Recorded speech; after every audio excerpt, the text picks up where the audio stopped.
It's the guy that likes to talk about movies but doesn't know anything about movies at all. And this is episode 2 of the movie news that I'm going to be doing every day now. And this is for December 14th, which is a Tuesday. And what I'm going to do first is I'm going to talk about Star Wars Rogue One, a Star Wars story, a little bit, no spoilers at all, just to talk about my experience through the movie. Didn't know what to expect from this movie. I knew it was going to be good. I didn't know that I was going to love it as much as I did. It fits so well going into episode 4, A New Hope. I thought the technology that they used is something that we've never seen before. Um, I love the movie from beginning to end, the introduction to the characters and how we went through the movie and the climactic third act that they had, which is an amazing space action scenes. It's just an incredible movie all around. I didn't know that the movie was going to take chances that it did. It's darker than I thought that it would be, but then again, it is called Star Wars. It's definitely a war movie. K2SO and Donnie Yen's characters were the standouts for me. I love those characters. Felicity Jones was great in this movie. Um, Overall, I would give the movie an 8.5. I think it's a great addition into the Star Wars family. It makes you forget about the prequels that we had. To me, those prequels just don't exist at all. Vader is not in the movie a lot, so you expected to see Vader in the movie a lot. You're not going to get that, but it's not going to take out from the enjoyment. It does start off with in a galaxy far, far away, but it does not have an opening crawl. I wish they did have an opening crawl, because for a lot of people who don't read books, I'm hearing a lot of people saying that if you read Catalyst and go into this movie, you'll catch a lot. I didn't read the book. I wish they had a crawl. I have to maybe read the book and then go watch the movie a couple more times, because I know for a fact that I've missed a lot of things.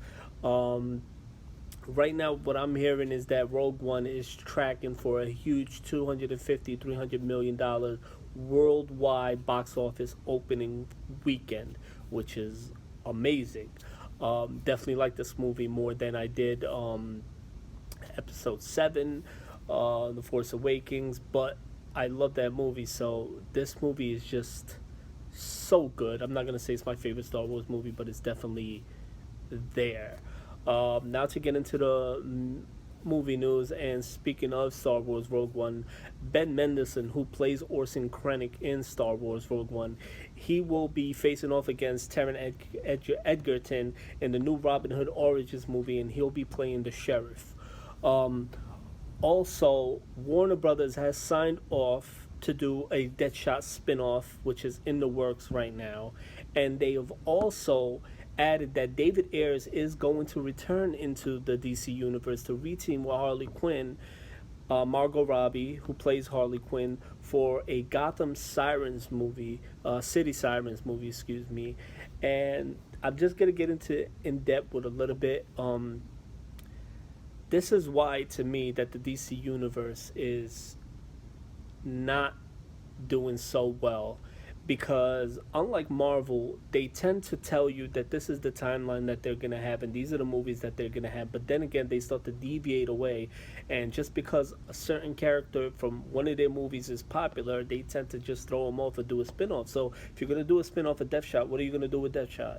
If you're doing a spin-off of Harley Quinn, what are you going to do with Harley Quinn? How are you going to tie that in into the universe that you're trying to create? It's not working. And as a fan of comic books, and I'm a huge Batman fan, the only movie that I'm looking forward to now is the Batman movie, which they said that it's going to be coming out, and they delayed Justice League Part 2 and threw it down into the future as Zack Snyder tended to go to do his own original type movie. This is why it aggravates me as a fan of these movies to tell me that you set up this whole timeline and told us this is when everything's going to come out, then you start to delay all these movies. So what if Wonder Woman hits and it becomes a huge success? And what if Justice League 1 is a great movie?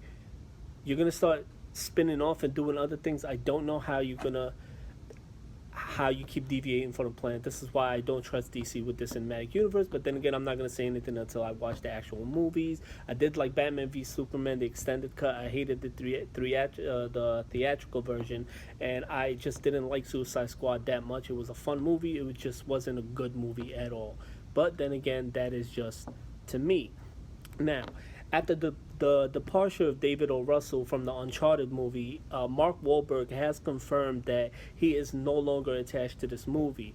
Now, Sean Levy is ready to, however, start shooting the Uncharted movie next year, but Mark Wahlberg is not going to be attached to this movie anymore.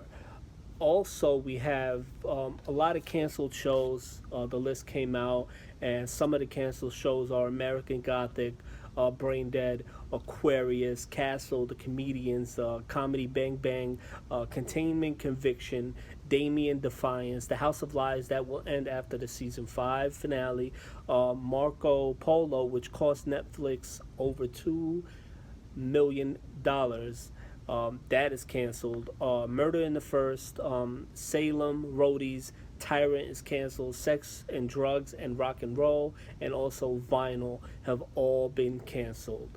Now, make sure this weekend you go out and see Star Wars Rogue One. Support the movie. It's a great movie. Share your reactions. Let me know what you think of the movie, and let me know if I should keep doing these video reviews for you.